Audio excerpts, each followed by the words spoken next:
Compañeras, compañeros, buenos días, muchas gracias por haber venido.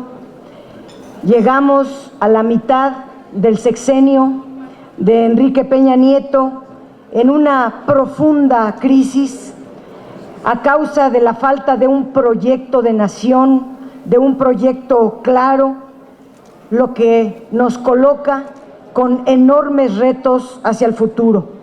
Esta crisis se manifiesta en el estancamiento económico, con sus efectos en la desigualdad y la pobreza que padecen millones de mexicanas y mexicanos, una crisis política marcada por los escándalos de corrupción, por la impunidad, una espiral de violencia que no para y una falta de credibilidad y de confianza en el gobierno. México ha sido lastimado en lo más profundo. El secretario ejecutivo de la Comisión Interamericana de los Derechos Humanos ha advertido que atravesamos por una grave crisis de derechos humanos. Las estructuras de justicia han sido incapaces de enfrentar la situación, entre otras cosas, porque forman parte de las violaciones a los derechos humanos que han convertido a México en uno de los peores ejemplos a nivel mundial. A un año de los terribles hechos en Tlatlaya, se observó, o más bien que reveló, que hubo una orden expresa de los militares para abatir a los presuntos delincuentes. A pesar de ello, no se ha iniciado el proceso para investigar los hechos y, para colmo, el Instituto Nacional de Acceso a la Información decidió reservar la información del caso Tlatlaya a solicitud de la PGR. Ha venido en aumento la práctica de silenciar a periodistas y a defensores de los derechos humanos. A un año de la tragedia que ha marcado la historia de este país por la desaparición de 43 estudiantes de la Normal Isidro Burgos en Ayotzinapa, las voces de los familiares hablan con dolor ante la desesperación de no saber dónde está el paradero de los jóvenes y luchan con la esperanza de encontrarlos. La información proporcionada por el grupo de expertos de la Comisión Interamericana de Derechos Humanos resultó demoledora. La PGR omitió procesar información valiosa para la investigación, torturó a personas para que confesaran lo que quería la PGR que confesaran, manipuló los peritajes, fabricó pruebas a modo, todo para inventar una verdad histórica que resultó ser una mentira monumental del entonces procurador Jesús Murillo Caram. Peña Nieto debe una explicación a la nación a esta farsa llamada verdad histórica, hecha con dolo, con alevosía y con ventaja. El esclarecimiento pleno del caso debe pasar a fincar responsabilidades a los funcionarios que pretendieron engañar a las familias de los normalistas y a la sociedad entera. De nuestra parte, seguiremos al lado de las víctimas, demandando un nuevo plan de búsqueda hasta encontrar a los jóvenes, hasta saber toda la verdad y hasta que haya un real acceso a la justicia. La inseguridad y la violencia en el país siguen creciendo porque no hay una política integral que prefigure una solución.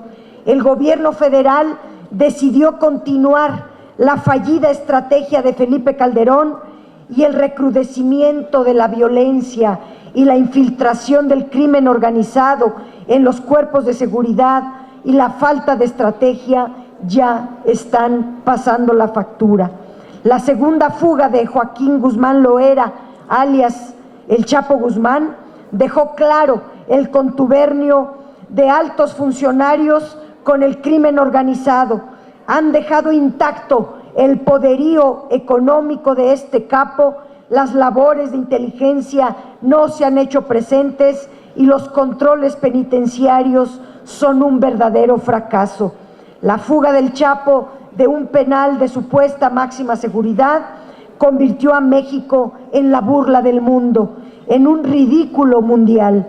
La corrupción es una de las más graves enfermedades que aquejan a nuestro país y ha tocado las más altas esferas del Estado. El equipo de Carmen Aristegui reveló los conflictos de interés entre Los Pinos y el Grupo IGA, que ha sido favorecido por cuantiosos proyectos desde que Enrique Peña Nieto era gobernador del Estado de México. Esa fue la verdadera razón de la salida del aire de Carmen Aristegui y su equipo de periodistas. La lista de agravios es inmensamente larga y está vinculada a 3 décadas prácticamente sin crecimiento económico, con salarios y empleos precarios, con una dependencia alimentaria y energética cada vez mayor. Acabamos de recibir el tercer informe de gobierno y el paquete económico en el Congreso. Desconcierta que la introducción de estos documentos se señale que para 2016 la inversión pública prácticamente desaparece, porque se va a impulsar solo la inversión privada a través de la creación de certificados de proyectos de inversión que no son otra cosa que los pidiregas que inventó Ernesto Zedillo, o los bonos de infraestructura educativa, o las fibras o fideicomisos de bienes raíces energéticos. Son instrumentos financieros rediseñados para contratar deuda contingente, deuda que termina pagando siempre el pueblo de México. Por ejemplo, los bonos de infraestructura educativa hipotecan los recursos del Fondo de Aportaciones Múltiples, que son los recursos que reciben las entidades y los municipios del ramo 33.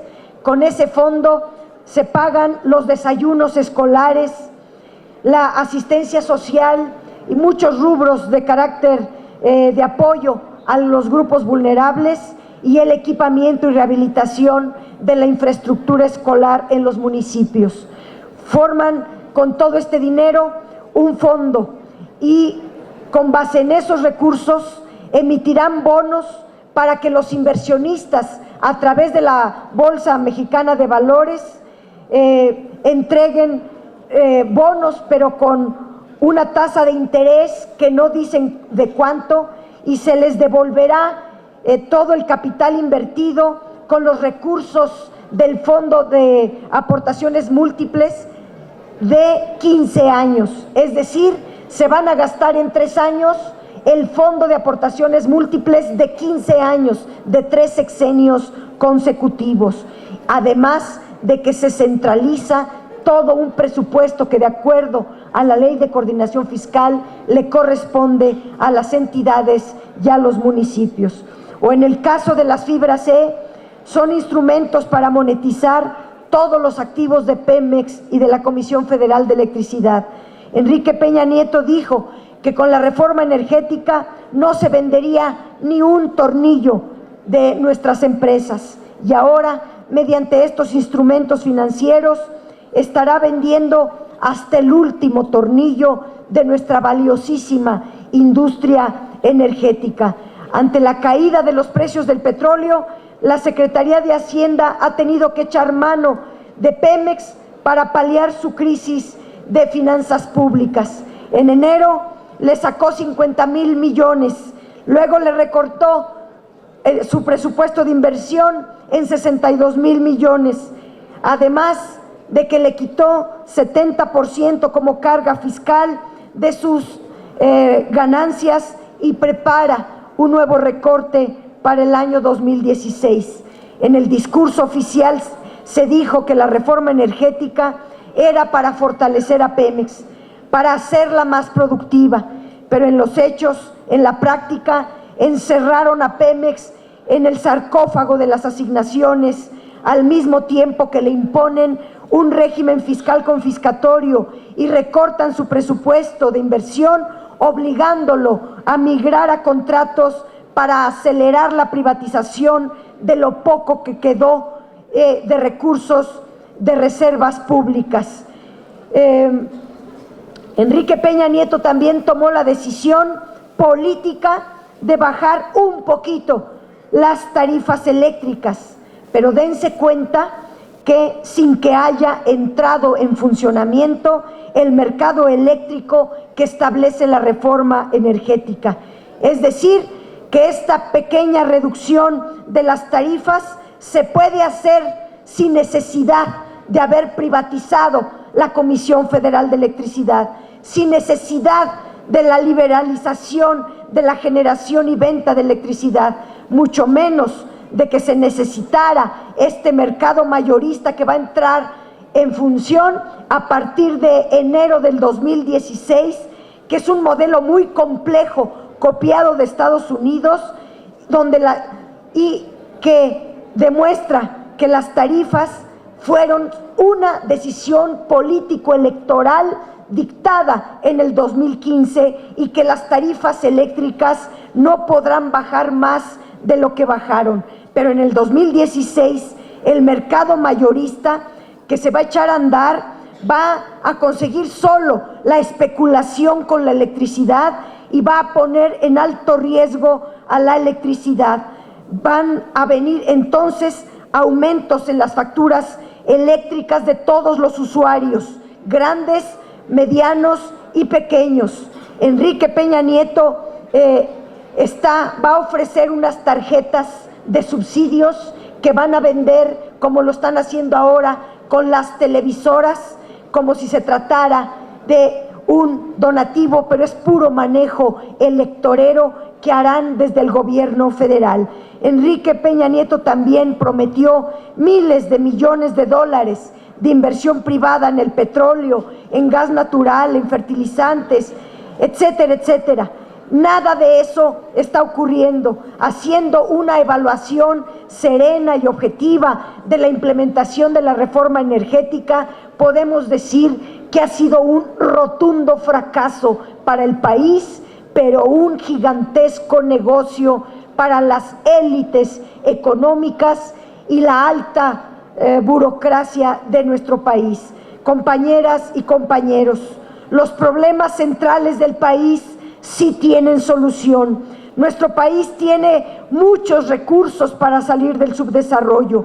Cuenta con mexicanas y mexicanos que luchan todos los días para salir adelante. La izquierda democrática y progresista tenemos un proyecto de nación que puede cambiar de raíz la triste situación de desigualdad y de pobreza que padece el pueblo de México. Nosotros, nosotras somos mayoría. La gente honesta, íntegra, con anhelos de progresar, somos mayoría. Trabajemos en la ruta de las transformaciones democráticas.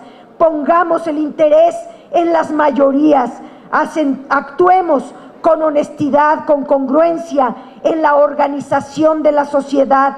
Vayamos al encuentro de la ciudadanía a recuperar la confianza. Llevémosle nuestro plan de paz, nuestro plan de seguridad a cada una de las familias en el Distrito Federal y a lograr la seguridad también en las calles, en las colonias que nos demanda la población. Podemos y debemos revivir la esperanza en la gente, concretar la utopía de tener un México para todas y todos, con igualdad, con justicia social, con libertades, con democracia. Concienticemos a la población, convenzámosla de que la solución, la salida a los problemas está del lado izquierdo, está en la izquierda democrática y progresista, que todos los días estamos trabajando por un buen vivir. Convenzámonos todos y todas y convenzamos a nuestros vecinos, a nuestras familias, a los niños inclusive, a los niños, a las niñas, a nuestra juventud, a los hombres y mujeres que constituyen el maravilloso pueblo de México que el Movimiento Nacional por la Esperanza es la solución para la ciudad y para el país. ¡Que viva el Movimiento Nacional por la Esperanza!